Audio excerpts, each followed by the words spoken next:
Hammaga salom do'stlar, qandaysizlar? Sog'liginglar yaxshimi, tuzukmisizlar? Bugun yangilanishlar haqida gaplashamiz. O'sha yangi kelgan epiklar qanday olsa bo'ladi, hammasiga javob berib o'taman. Bizning asosiy yangiligimiz bu Ruud Gullit va Frank Ribery. Ko'ryapsizlar, 1.90 bo'yli Ruud Gullit 26 yoshda Niderlandiya hujumchi bo'lgan, ana unda Milanda va deep lying forwardda o'ynaydi. Deep lying forward orqaga qaytib hujumga o'tib, umuman vaziyatlar yaratishda kreativ playmakerlarga yordam berib o'ynaydigan o'yinchi. 1.90 kallalab tashlaydi. Ko'ryapsizlar, mana finishing headinglar hozirdan 70-78 va ko'tariladi bular.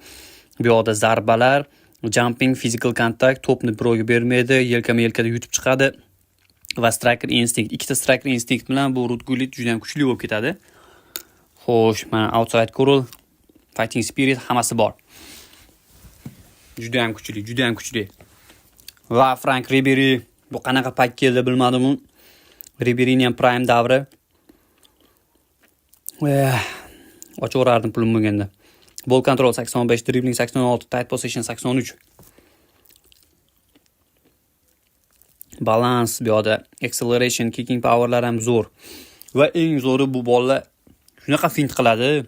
Mana fantazistda ko'ryapsan, fantaziya skilli bilan shunaqa fint qiladi, uxlatadi boru. Men anu 99 100 bo'ladi-yu. Free bergan. O'shanda o'zi uxlatadi-da. Bu vobshe uxlatuvchi-da bu. Va Raul whole player skill style bilan kelgan. Bu ham driblinglari juda ham kuchli. EMFda tezliklari ham bor, mana balans, staminalari ham yaxshi joyda va off the ball adashmayotgan bo'lsam, aniq emas, bu to'psiz harakat qilish, mana offensive awareness-ga, speed-ga, accelerationga va stamina.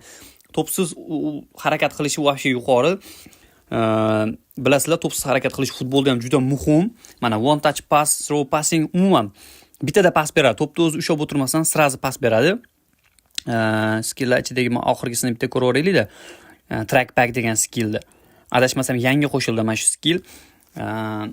Agar adashmayotgan bo'lsam, hozir ko'ramiz. Track back skilli bu o'yinchiga orqasidan mana shu agressiya bilan yugurib kelish. Qayoqdasan track back, qayoqdasan? Mana track back enables the player to aggressively apply pressure to the opposite ball holder all the way from. Hop. Shundoq yugurayotgan bo'lsa, to'pni egallab turgan o'sha raqibga kuchli pressing bilan orqama-orqa yugurib yuradi track back. Kuchli pressing qiladi va natijada raqib komanda o'sha o'yinchisi nazoratni yo'qotadi va to'pni berib qo'yadi. Yana bitta yangiligimiz bu Sign eFootball Points ga kelgan yangi o'yinchilar. Bu yoqda mana Matteo Santiago Gimenez, Daniel Maldini, Christian Alisson va Dominik Szoboszlai. Szoboszlai bu yerda 100 bo'ladigan yagona o'yinchi. 100 qilsa bo'lsa kerak. Anig'ini bilmadim yana. Va bizning asosiy yangiligimiz bu. Mana bu epiklarni qanday olsa bo'ladi degan savolga sizlarga javob berib ketaman. Mana bu yoqda ko'ryapsizlar, 30 ta imkoniyat va bitta o'sha 8 ta epikdan bittasini o'zingiz xohlaganini tanlab olish imkoniyatini beradi. 8-anniversary. Anniversary degan o'zi bu yillik bayram, qanaqadir kun munosabati bilan, qanaqadir bir tadbir munosabati bilan, misol uchun biror narsani yaralish munosabati bilan, nimadir munosabat bilan beriladi. Va mana ko'ryapsizlar, 300 ta o'yinchidan 30 ta imkoniyat beradi. Shu 8 ta o'yinchini omadingiz kelsa tushira olasiz. 300 ta o'yinchining ichidan 30 ta imkoniyat beradi. Bittalab ochaverasiz, omadingiz kelsa tushadi, bo'lmasam yo'q. O'tgan safar adashmasam Van der Vaartni shu orqali olganman men. Tushib qolgan edi bitta va bitta tanlab olish imkoniyatiga kimni oluvdim ekan o'sha paytda. Kimnidir oluvdim, esimda yo'q. Van der Vaartni olganim esimda. Xo'p, va bu tomonda do'stlar, mana menga o'sha bitta imkoniyat berdi. Sizlarga ham bergan bo'lish kerak. Men to'plab ochmoqchiman. Sizlarga maslahat beraman, to'plab turib ochishni. Bu tomonda mana 8 ta bu tanlab olish. Bittasini agar birortasini ham tushira olmasangiz, tushirgan bo'lsangiz ham, naryoqda misol uchun 30 tadan 5 ta tushirib olsangiz ham, bu yoqdan bittasini tanlab olish imkoniyatingiz baribir bor. Bu omadingizga bog'liq. Naryoqda nechta tushirib olasiz yoki umuman tushirmasangiz ham bu yoqdan bemalol olishingiz mumkin. Endi buni qanday olishni o'rgataman. Mana missiyalarga o'tamiz. Missiyalarda anniversary, 8-anniversary, mana 8-marta buni nishonlayapmiz ekan. eFootball Mobile'da yaralgan paytimni umuman bilmadim nima uchun beryapti, qaysi muhim kun uchun. Mana bu yoqda imkoniyatlar bor. Mana bunga kiramiz.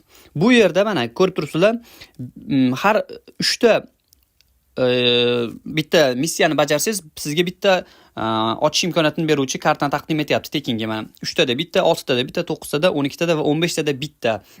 Ko'ryapsizlar? Shu yerdagi missiyalardan shunchasini bajarsanglar bitta beradi. Har 3 tada bitta beraveradi. Xo'p.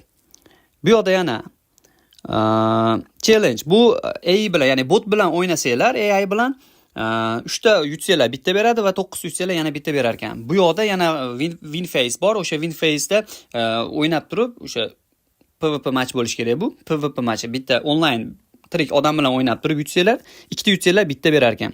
Ko'rib turibsizlar. Va mana bu yerda asosiy narsa shuki, 21 marta shu yerdagi missiyalarni bajarsanglar, 21 martasini bu yoqdan bitta tanlab olish imkoniyatinglar bor mana. Mana shuni tanlab olsanglar bo'ladi. Ko'rib turibsizlar. 21 martada. Meni tushundinglar, 21 marta missiya va bittasini tanlab olish imkoniyati bor. Xo'p, endi qaysi birini olish kerak degan savolga javob berib o'taman. Bu yerda Gabriel Batistuta bor, 105 bo'ladi. Agar rating desanglar, Batistutani olishinglar kerak, chunki reytingi ham, o'zi ko'rinishi ham, o'ynashi ham zo'r Batistutani va himoyasi yo'qlar uchun men Van Buitenni maslahat beraman. 197 bo'yli Van Buiten, devor bu, The Destroyer skill bilan, shutdown boost bilan. Shuni olishinglar kerak, himoyasi bo'shlar uchun. Va o'rtasi bo'shlar uchun, misol uchun o'rtada o'ynata olmayapti o'yinchilarni, o'sha paslari yaxshi emas yoki aldabochlari yaxshi emas bo'lganlar uchun mana bu yerda Nakata bor. Nakatani olishinglar deb maslahat beraman. Tanlab olish uchun-da, qaysi pozitsiyada o'yinchilar kam bo'lsa, o'shani olishni maslahat beraman men. Bu yerda driblinglari yaxshi, tezliklari ham o'sadi va ball carrying, ya'ni to'pni o'zida ushlab turishi, to'pni himoya qilishi yaxshi. One touch paslari bor, chiroyli o'yin ko'rsatib beradi agar yaxshi o'ynata olsanglar. Agar o'yin qanot himoyachilar kam bo'lsa, mana bu yerda Oddo bor. Massimo Oddo, bular adashmasam hammasi 103, 102 bo'ladigan o'yinchilar, 105 bo'ladi mana ular. Oddoni o'ng qanoti yo'qlar uchun va Michael Owen do'stlar, men mana shu joyda aytib o'taman. 173 bo'yli, 31 yoshli Michael Owen. Owenni ko'pchilik taniydi, Batistutani unchalik emas. Balki ko'pchilik tanir, men Owenni yaxshiroq taniyman. Agarda reyting uchun bo'lsa, Batistutani olinglar. Agarda sifatliroq o'yin uchun, masalan, tezligi yuqori bo'lgan o'yinchi kerak bo'lsa, Owenni tezlanishi yuqori, 98 bo'lishi kerak. Va Ludovic bor, o'yin qanotga winger uchun. O'ng qanot winger yo'qlar uchun Ludovicni tavsiya beraman. Umuman qaysi pozitsiyada sizlarda yo'q bo'lsa, shu pozitsiyada bu yerda bor mana, himoyachi bor, markaziy bor, hujumchi bor va darvozabon bor. O'ng qanot himoyachisi ham bor ekan, mana o'ng qanot hujumchisi bor, winger bor. Ko'ryapsizlar, mana tezliklari ham yaxshi joyida va fintlari ham ajoyib. Bu yerda Abiati Cristian, bu 100 yo 101 bo'ladi bu darvozabon va Denis Bergkamp 191 ekan darvozabonimiz bo'yi. Yaxshi darvozabon yo'qlar uchun olsa bo'ladi. Va Denis Bergkampni nima uchun pasaytirib qo'yishgan tushunmadim-u, lekin juda ham zo'r o'yinchi, whole player va hujumda ham o'ynab bera oladi Denis Bergkamp, bo'ylari ham baland. Va o'sha maslahatim o'sha qaysi pozitsiyasilarda kam bo'lsa, o'sha pozitsiyada o'ynatinglar. Olinglar bulardan birortasini tanlab. Misol uchun menga Batistuta yoqib turibdi. Agar ja bo'lmasa, o'ylanib ko'raman, Owenni olib olishim mumkin. Bu yoqda nominating kontrakt kelgan. Nominating kontrakt bu yerda Çalhanoğlu, Harry Kane va Marais Ederson bor. Bulardan birortasini tanlab olishinglar mumkin. Agar sizlarda nominating kontrakt ko'p bo'lsa, xohlaganinglarcha olishinglar mumkin. Xohlasanglar hammasini olinglar. Har ekan 101 bo'ladi. Xo'p, qolgan 99. Boshqa yangiliklarimiz yo'q. Asosiy yangiliklar shulardan iborat edi. Bu yoqda mana nima bor ekan? 33 talik potov kelgan. 33 ta potov. Xohlagancha ochish mumkin. Free imkoniyatni olinglar. Vinicius Junior 102 bo'ladi, Edegord 101 bo'ladi, Araujolar 99 bo'ladi. Bu yoqda pastda mana John Stoneslar 101 bo'ladi.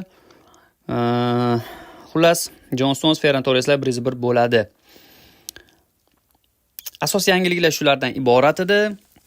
qanday olishlarni gapirib o'tdim. Agar tushunmagan bo'lsangiz videoni qayta ko'rib yuboringlar. Videoga like bosish esdan chiqmasin va mana bu pak uchun coins kerak bo'lsa, albatta eng arzon va ishonchli coins bu Peserboy coins. Telegramda menga murojaat qilsanglar, o'zim olib beraman. Hammaga rahmat, sog' bo'linglar, salomat bo'linglar. Like, obuna esdan chiqmasin.